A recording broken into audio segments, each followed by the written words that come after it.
Namaskar. Hello and welcome to PGurus channel. I'm your host Sri Iyer. Today we're going to talk about the recently concluded Caste conference that took place in Fremont, California. And Pandit Satish Kumar Sharma was here to make sure that everything happens. He was the one who was the brains behind it. He did a fantastic job. I was there. I have done some interviews and you'll be listening to more interviews in the days and weeks to come. But now let us let's welcome Pandit Satish Kumar Sharma ji. Pandit ji, namaskar and welcome to PGurus channel. Pranam ji, namaskar, Jai Shri Ram to you, Sri Iyer ji. You've been very generous and warm with your welcome, but I'd like to just set the record straight a little bit. Although I can exert a little bit of influence here and there, I certainly wasn't able to pull the conference off, and it wasn't something that I was the creator of. You have a wonderful group of volunteers in the San Francisco area, and a number of them reached out to me and expressed their feelings. They said that we're not happy that our voice is being heard, and we really want to understand what this caste issue is. You've written a book about it. We would love for you to come and be one of our keynote speakers. And so I was here very much with the intention of trying to share some of my research and to share some of the ideas around what caste consciousness actually does. And I was so impressed. This small group of volunteers arranged the conference, they put it together, they actually executed it unbelievably flawlessly. I don't think it could have been better. And the most remarkable thing was that, there are inevitable hitches when you organize something like this. Under pressure, they coped admirably. And I don't think anybody on the outside was ever aware of all the frantic running around that was going on in the background to make it a wonderful conference. Standing room only, the hall was full, there were people standing at the end, the most incredible speakers. And I think it was in some way, shape or form, a bit of a catharsis as well. It's as though there were people with a lot of pent-up remarks and comments they wanted to make, and suddenly they had a platform and an occasion to say those things. So wonderful achievement, and I was absolutely delighted to be a part of it, and also to be one of the keynote speakers with other illustrious keynote speakers. Thank you so much for correcting me, Satish ji. For me, the group that put together, it includes you, and I guess most of the information about this, even though I live in the same area, was coming through you. I mean, not that that's not the only one, but I stand corrected, no problem at all. Certainly the guys who put this thing together, they deserve a huge ovation. They did a fantastic job. I was there for the most part, and I completely agree with you. Viewers, you're going to listen to 5-minute talks about this conference and essentially about Sanatana Dharma from various contestants. I have those videos. Those will be put out one at a time and sequenced out. So do watch out for them.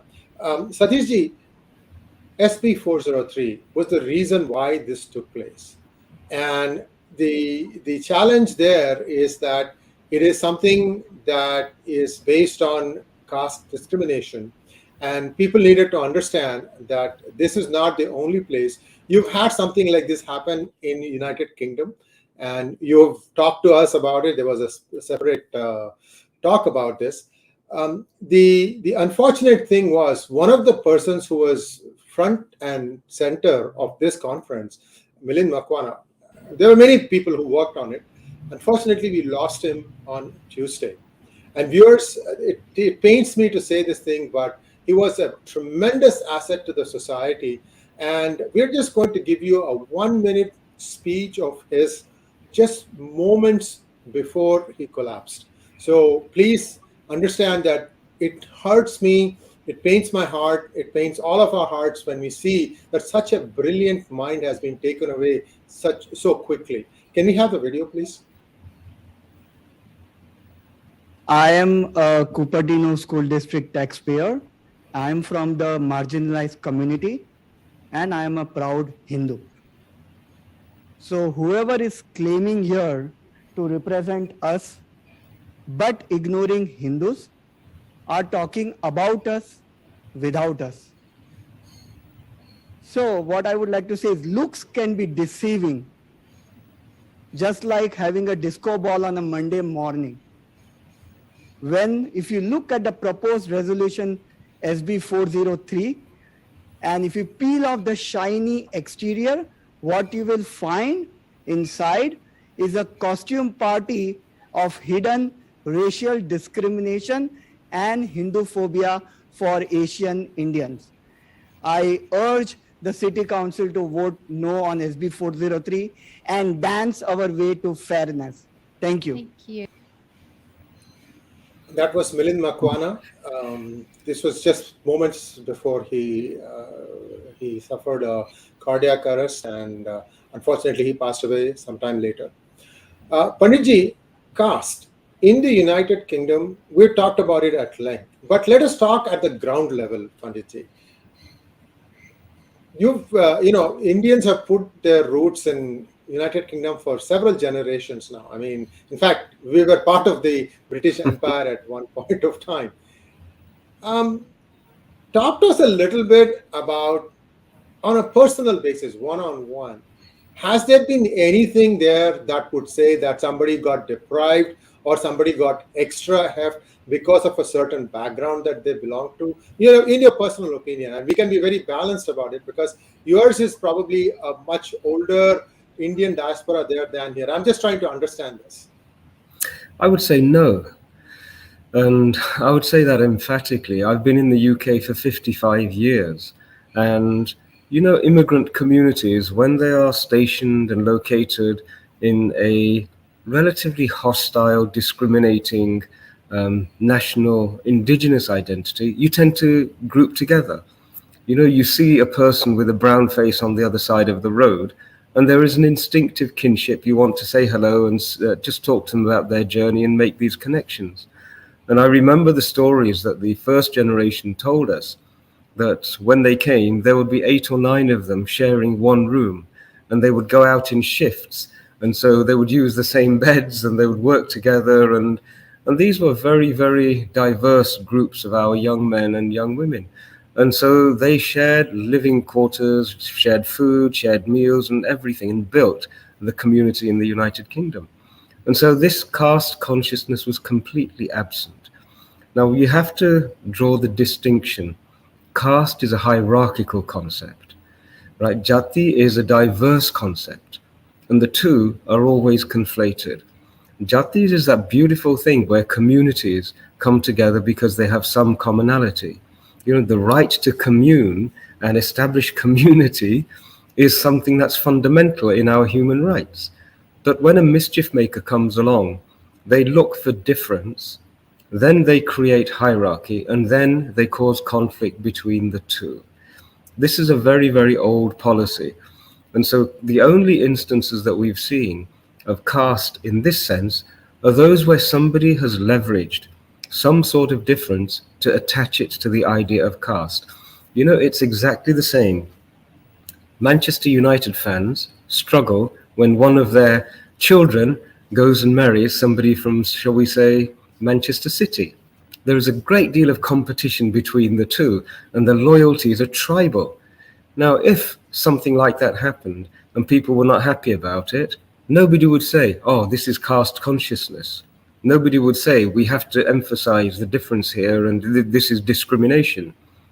But if the same thing happened in an Indian environment, any difference, any discrepancy, immediately it's associated, this is caste, this is discrimination.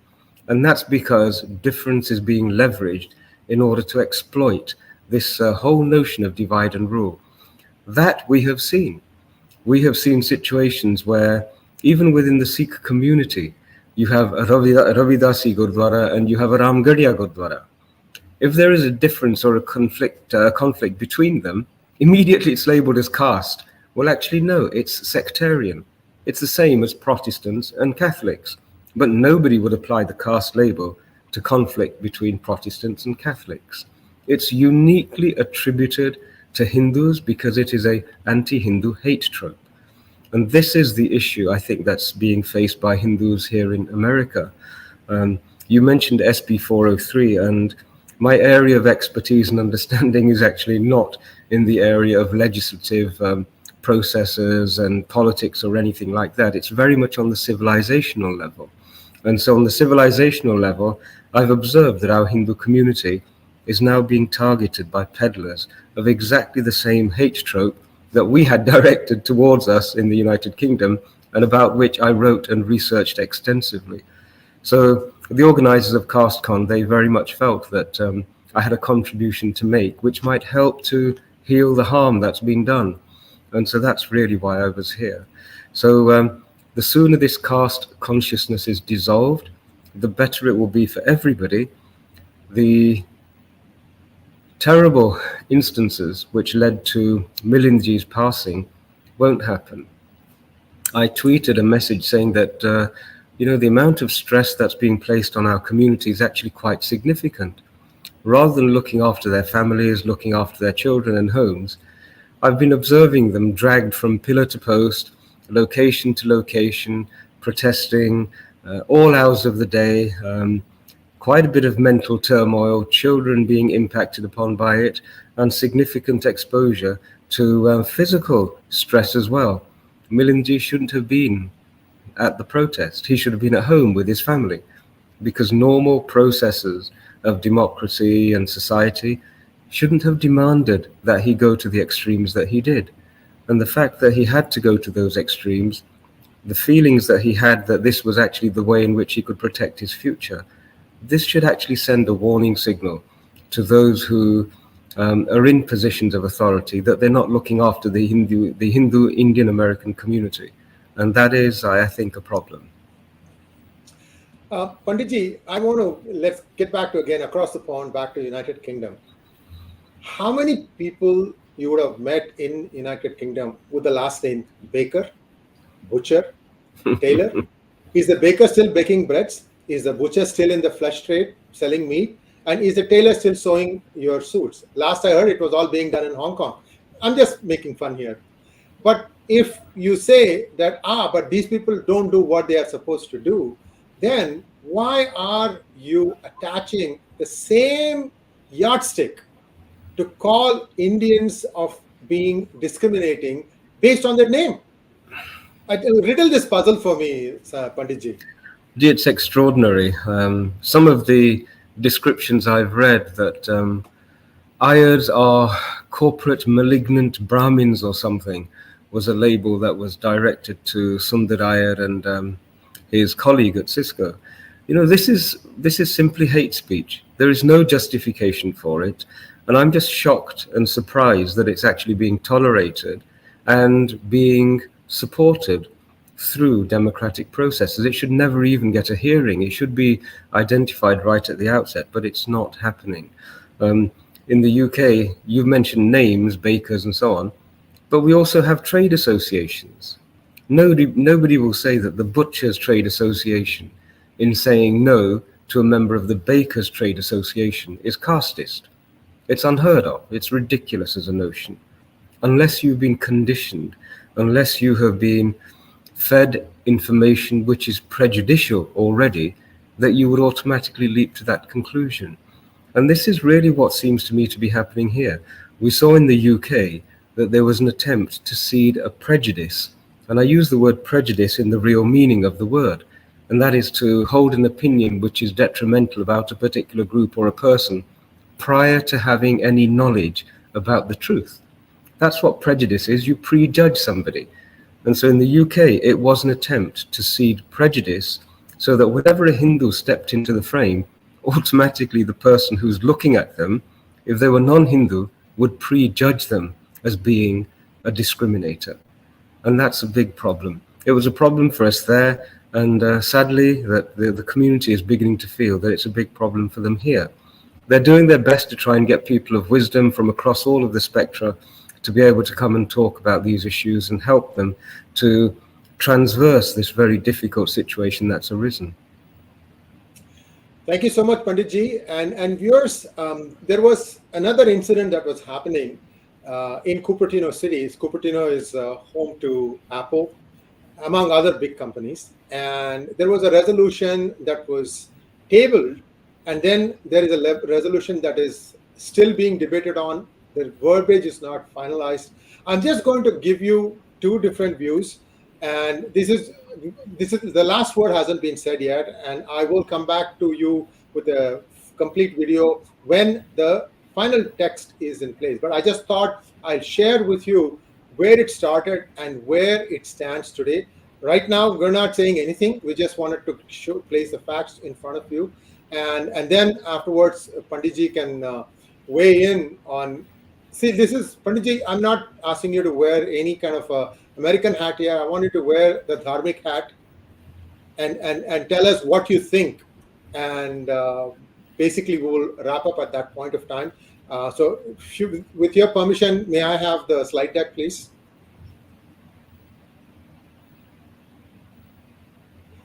So there's a bit of confusion as to what really got voted on, and that the text that got voted on hasn't still found its place in the official website as like this is what has been resolved. However, I wanted to tell you where it started and where it ended up. The two differences. Next slide, please. So this was a resolution that was